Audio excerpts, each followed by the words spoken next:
Se produjeron más muertes en las residencias de mayores durante la pandemia porque no se derivó a ancianos a los hospitales.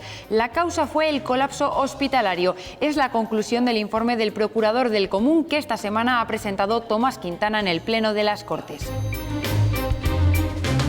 El presidente de las Cortes recibía la primera dosis de la vacuna de AstraZeneca en el multiusos de Salamanca. Le ha tocado por edad, ya que tiene 60 años. Anima a toda la población a vacunarse para contener la pandemia. Este es el vídeo ganador de esta edición de los premios Valores Democráticos. Se titula Libertad para las mujeres y narra el caso de una joven que sufre maltrato psicológico y físico durante el confinamiento. Enseguida conocemos a todos los premiados. Y esta semana también nos hemos acercado hasta la localidad de Villadiego, en Burgos. Ella es Blanca Delia Negrete, es procuradora de Ciudadanos en las Cortes y además es directora de una sucursal bancaria y lleva varios negocios familiares. Al final de nuestro programa la conocemos en persona. ¿Qué tal? ¿Cómo están? No se trasladó a los hospitales a todos los ancianos de las residencias de personas mayores que lo necesitaban y esto provocó más muertes durante la primera ola de la pandemia. Es la conclusión a la que llega el informe del Procurador del Común que se ha presentado esta semana en las Cortes y que habla de colapso sanitario en los hospitales y también de que las residencias tuvieron que asumir funciones para las que no estaban preparadas. El 30% de las quejas que llegaron al Procurador del Común en 2020 estaban relacionadas con la pandemia. La mayoría se han referido a la gestión sanitaria, con especial preocupación por lo ocurrido en las residencias de mayores. Tomás Quintana considera que la limitación de traslados de ancianos a hospitales supuso un aumento de mortalidad en este colectivo. Se llegaron a limitar las derivaciones de pacientes desde los centros residenciales a los hospitalarios. Consecuentemente, las residencias asumieron, al menos inicialmente, unas tareas para las que seguramente no estaban preparadas por falta de personal y de medios de protección, lo que posiblemente contribuya a explicar, junto con otras causas, evidentemente, la morbilidad, la mortalidad y la letalidad de los primeros meses de pandemia en las residencias. Por eso el Procurador del Común se suma a la petición de una reforma en profundidad del sistema de atención residencial. Manifestándonos en favor de un cambio del modelo residencial centrado en las personas y proponiendo una batería de medidas concretas para mejorar la asistencia social y sanitaria de los residentes, su calidad de vida y garantizar la protección de sus derechos en un ambiente respetuoso con los principios éticos fundamentales. También atendió multitud de quejas sobre la suspensión de la atención presencial en los consultorios de la comunidad, algo que considera ha afectado a los derechos de los habitantes del mundo rural. El cierre de los consultorios locales acordado al inicio de la pandemia estaba produciendo una merma en la atención sanitaria al sustentarse principalmente en la atención telefónica, lo que provocaba limitaciones de variado orden en la prestación del servicio y las correspondientes quejas. El segundo gran grupo de quejas por volumen se refirió a la educación. La mayor parte de esas consultas se registraron ante el inicio del curso escolar en mitad de la pandemia y las medidas con las que se realizó esa vuelta a las aulas. En 2020 ha aumentado el número de quejas recibidas por el Procurador del Común, con una respuesta del 83% por parte de las administraciones afectadas. Aún así, todavía quedan instituciones que hacen oídos sordos a las recomendaciones. En este caso, este año, 39 de nuestras resoluciones, es decir, el 5,61% de las que hemos dictado, no hayan obtenido respuesta por parte de las administraciones a las que nos hemos dirigido, es decir, no hayan sido objeto ni de aceptación ni de rechazo. Por provincias, León lideró un año más el número de quejas presentadas, suponiendo el 28% del total de 6.342, algo más que en el ejercicio anterior. El informe del Procurador del Común habla de colapso sanitario, algo que no reconocen desde los partidos del Gobierno. Tanto Partido Popular como Ciudadanos dicen que se produjo una tensión sanitaria, pero nunca colapso. Por su parte, desde la oposición consideran que este informe es demoledor y creen que la comisión de investigación para saber qué pasó en las residencias de personas mayores ahora es más necesaria que nunca. Para los partidos de la oposición, el informe del Procurador del Común justifica las críticas a la gestión sanitaria que el Gobierno autonómico ha realizado de la pandemia, sobre todo de lo ocurrido en las residencias de mayores. La falta de atención, en sus propias palabras, impactó directamente en la calidad y cuidados proporcionados a los usuarios y probablemente fue causa de fallecimientos. Demoledor. Y que deja al aire todas las vergüenzas de la gestión de Partido Popular y de Ciudadanos. Para eso sirve este pleno. Para la UPL, el informe refuerza la necesidad de crear la solicitada comisión de investigación sobre las residencias. que es necesaria crear una comisión de investigación, y no tanto para depurar responsabilidades políticas, que también, sino sobre todo para que tengamos claro todo aquello que se ha hecho mal. Los partidos del Gobierno de coalición respaldan el trabajo del Procurador del Común, pero discrepan de una de las afirmaciones de su informe. Niegan que durante la primera ola se produjera un colapso de nuestro sistema sanitario.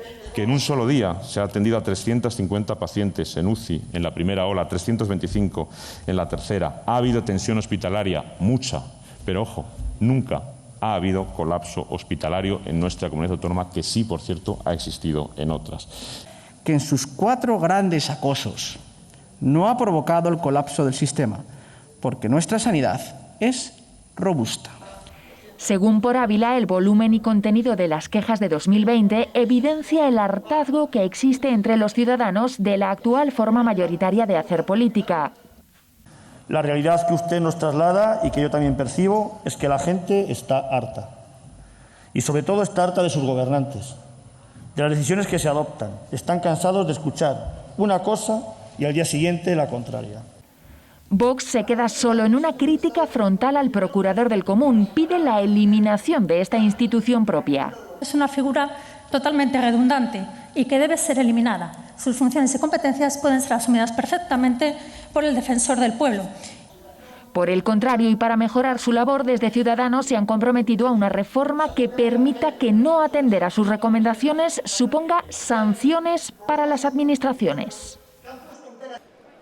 Pero no solo nos quejamos ante la institución autonómica. El Defensor del Pueblo a nivel estatal recibió 1.198 quejas desde Castilla y León en 2020. Son 63 menos que el año anterior. La gran mayoría también estuvieron influenciadas por la pandemia. Por ciudades, desde las que más se presentaron fueron Valladolid con 250, le siguen León y Burgos con 221 y 220. En cuanto a temáticas, la mayoría iban referidas a asuntos de la Administración de Justicia, pero también sobre función pública, empleo, seguridad social y sanidad. Todo ese balance que hemos escuchado corresponde a la actividad del Procurador del Común del ejercicio del año pasado, del 2020. Y hoy le tenemos con nosotros para hablar de actualidad, para ver cómo se está desarrollando este inicio de 2021. Tomás Quintana, bienvenido a nuestras Cortes. Muchas gracias, Vinaliada. Llevamos 4 meses y medio de año. ¿Cómo se está desarrollando? ¿Están recibiendo más quejas? ¿Sobre qué temas hay diferencias con el año pasado? Bueno, la verdad es que el hecho de que se produzca el corte cronológico del año 2020 a 2021, el 31 de diciembre, 1 de enero, no produce nada en particular, sino que hay una continuidad, como es evidente. Y los problemas que teníamos a lo largo de 2020, que han tenido su reflejo en el año, en la actividad del Procurador del Común, pues se han seguido produciendo en relación con el año 2021. De manera que hemos seguido recibiendo quejas relacionadas con la prestación del servicio sanitario en el medio rural. Hemos seguido recibiendo quejas, o hemos recibido ya algunas quejas en asuntos relacionados con la sanidad, por ejemplo, por seguir con el mismo tema, pero que afectan aspectos ya no tratados en el año anterior, por ejemplo, con relación a la vacunación, y en algunos casos incluso a través de actuaciones de oficio promovidas por la propia institución. En este periodo, estos meses que llevamos, ¿cuántas quejas han recibido? Pues a día de hoy, si no tengo la información, algún error en la información, hemos recibido 3.314 quejas. ¿Y ha habido algún tema en concreto que sobresalga por encima del resto? Bueno, hemos tenido numerosas quejas en materia de educación. Me estoy refiriendo a las academias. Personas relacionadas con las academias nos han presentado un número muy amplio de quejas, solicitando fundamentalmente el reconocimiento de su actividad como una actividad esencial y, por tanto, pues, pidiendo a la Administración que facilitara la prestación o la realización de las actividades propias de estos centros de enseñanza no oficial. Y, por ejemplo, en materia de sanidad, pues también hemos tenido quejas por la falta de especialistas en materia de oncología, en la especialidad de oncología en el Bierzo. Y estoy hablando de un número que, en fin, casi no me atrevo a decir la cifra porque sobrepasa cualquier previsión. Tantas como 20.000 quejas sobre este tema. Sobre otros aspectos sanitarios, un poco por esa continuidad, por ejemplo, el portavoz de Ciudadanos decía que los consultorios rurales se abrirían a la atención presencial a mitad de mayo. De momento seguimos igual. ¿Sigue recibiendo quejas sobre los consultorios? En estos momentos no. Todavía tenemos en trámite de resolución, en vías de resolución, alguna queja, otras las hemos resuelto y todas ellas con la misma problemática. Estamos hablando de el cierre de consultorios locales y la atención no presencial por parte de los médicos, de los facultativos y por tanto a través de, de una atención telefónica que después se puede materializar en una atención presencial en aquellos casos en los que sea requerida esa atención presencial. Pero esto está determinando también, o ha determinado a lo largo tanto en 2020 como en 2021, quejas muy numerosas por parte de ciudadanos residentes, sobre todo en pequeñas localidades. Me decía precisamente que algunas de las quejas estaban relacionadas con el proceso de vacunación. No sé si nos puede poner algún ejemplo de las personas que se hayan quejado y por qué. Bueno, pues hemos recibido algunas quejas de funcionarios públicos que no estaban en el sistema general de la salud, sino protegidos desde el punto de vista sanitario a través de estas mutualidades, y parece que ha habido alguna disfunción en la vacunación de estas personas que no estaban en el sistema y, lógicamente, accedían al sistema a través de una relación de nombres que les facilitaban las propias mutualidades. Estamos hablando de personas muy mayores, quizás, y bueno, que nos han plantado quejas inicialmente. También actuamos de oficio en relación con la vacunación de las diferencias que había en distintas provincias, inicialmente en cuanto a la vacunación de los sanitarios. También las personas inmunodeprimidas, también nos han planteado quejas sobre la vacunación de personas inmunodeprimidas porque pues, se plantean problemas entre la cuestión, la exigible vacunación de esas personas y las posibles contraindicaciones que pudiera tener. Pues también nos han planteado quejas en este sentido. 2020 ha sido un año muy complicado. ¿Hemos aprendido algo de todos estos meses o seguimos cometiendo en algunos aspectos los mismos errores? Bueno, pues hombre, yo creo que dice un refrán, un viejo aforismo, que el hombre es el único animal que tropieza dos veces en la misma piedra, y esto se viene como anillo al dedo en lo que estamos viendo en estos últimos días, ¿no? El hecho de que se haya levantado el estado de alarma, inmediatamente nos hemos pensado, por lo menos ha habido personas que se han pensado que con ello había desaparecido la COVID y por tanto ya no había riesgo de contagio y demás. Eso no lo hace sino el animal que tropieza dos veces en la misma piedra. ¿Le preocupa que con esas imágenes que vimos el pasado sábado pueda haber un gran repunte? Yo creo que sí, yo creo que puede haber, no solo por lo que se vio el fin de semana en distintos grandes municipios de España y también en alguno de Castilla y León, sino que esto se pueda repetir. Yo no estaría tan seguro de que no se volviera a repetir en los fines de semana subsiguientes o con motivo de cualquier tipo de celebración. Ahora vamos hacia el buen tiempo y esto anima a que la gente salga, la gente permanezca en la calle, y ya sabemos que permaneciendo en la calle y estando, vamos a decirlo así, entre comillas, de fiesta, pues los ánimos se exacerban y se produce lo que no quisiéramos que se produjera. Sí, se acaba del estado de alarma y ahora cada una de las comunidades un poco pide sus medidas. ¿Se está acertando en las decisiones o seguimos otra vez en ese escenario de que cada uno hace la guerra por su cuenta? Llevamos 1 año y 2 meses de situación pandémica en España y en todo el mundo.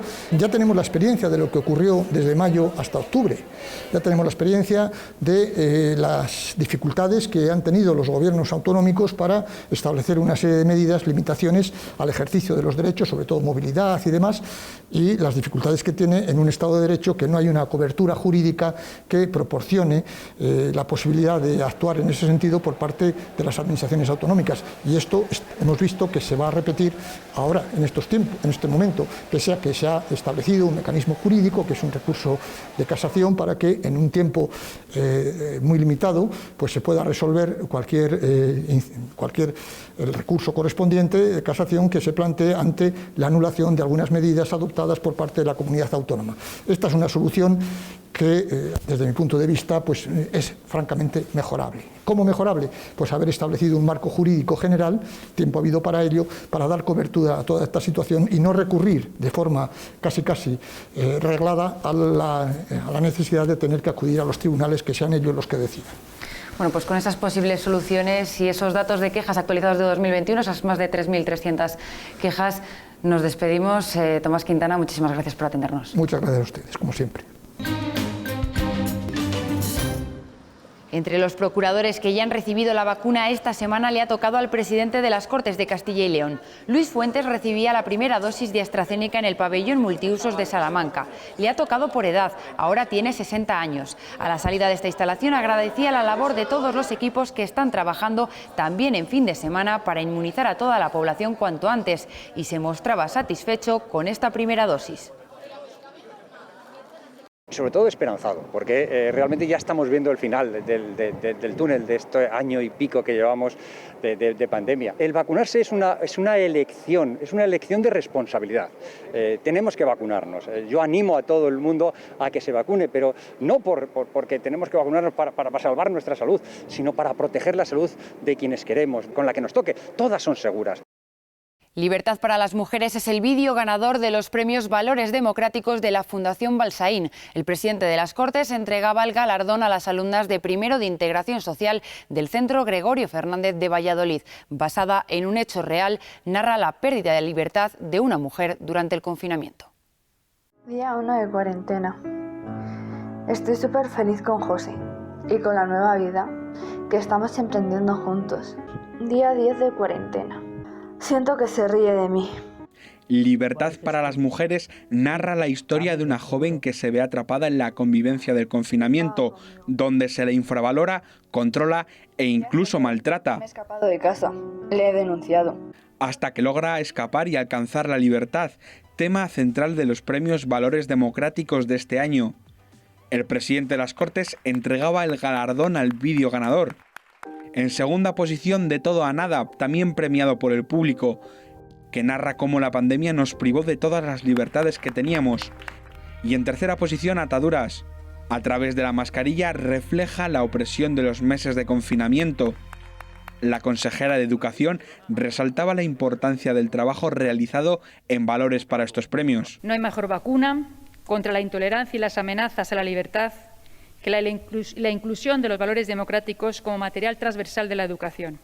Porque nuestra libertad es como una casa con 4 paredes, un espacio que siempre y en todo momento limita con la libertad del otro, es decir, con la casa de al lado. Muchísima responsabilidad he visto en esos vídeos. Habéis entendido la magnitud y la importancia de ser responsables en un año con restricciones, en un año con menos libertades. Habéis entendido la necesidad de respetar, de tratar a todo el mundo por igual. Valores como la solidaridad, igualdad y tolerancia se trataron en las 3 ediciones anteriores.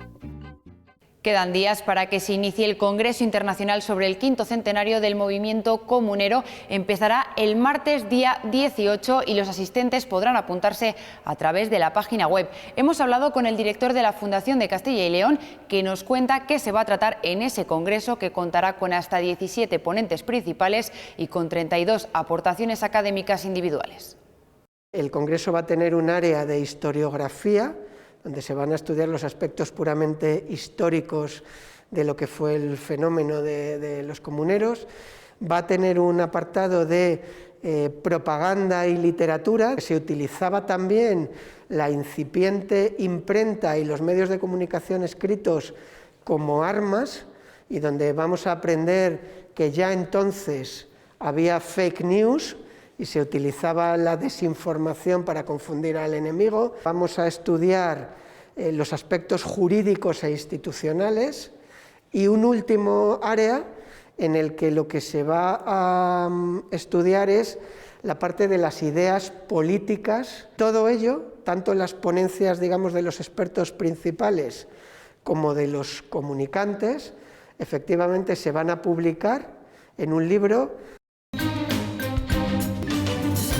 Esta legislatura en las Cortes es su primera experiencia política. Pertenece al grupo de Ciudadanos, aunque además es directora de una sucursal bancaria y lleva varios negocios familiares. Ella es Blanca Delia Negrete, es natural de Villadiego, un municipio de la provincia de Burgos. Hasta allí nos hemos desplazado para conocerla un poco mejor. Con ella nos despedimos hasta la semana que viene.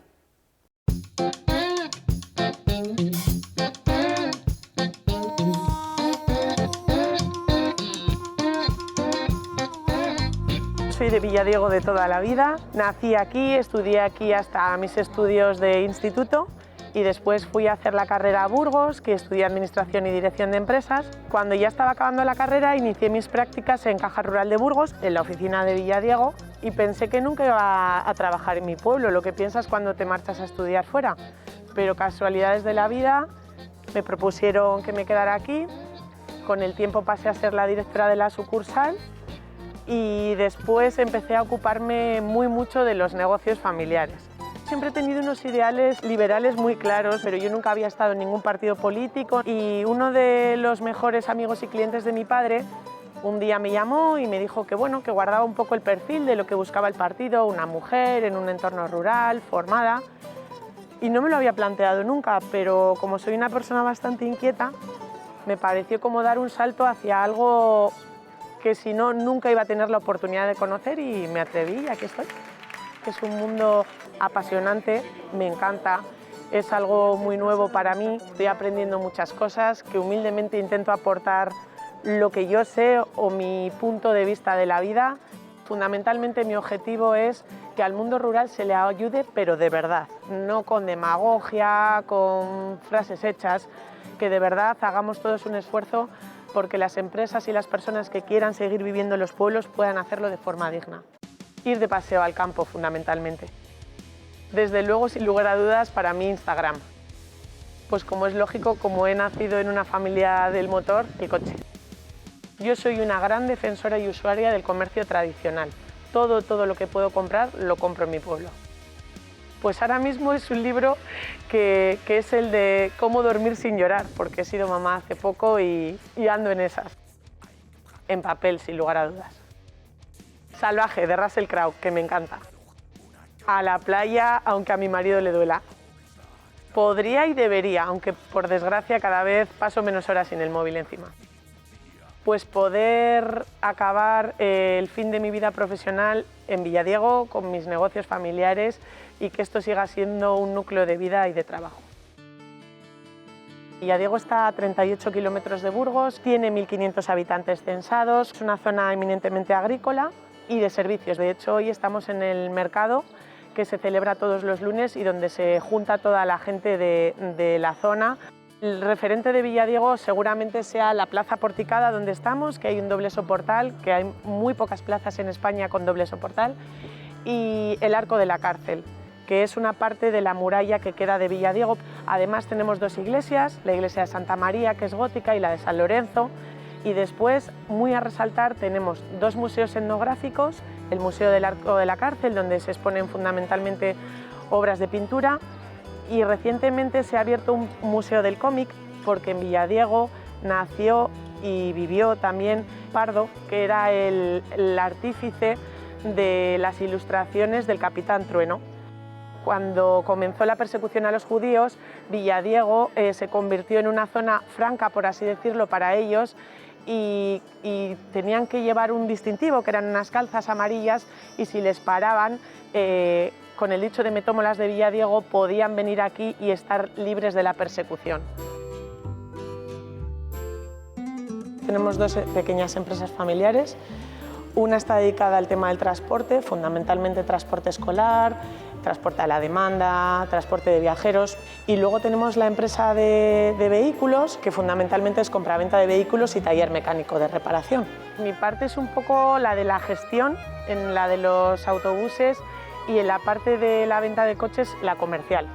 Ventajas no tiene muchas. Lo bueno, que te conoce todo el mundo y que si el trabajo es serio, al final eso siempre te da un plus de competitividad frente al resto.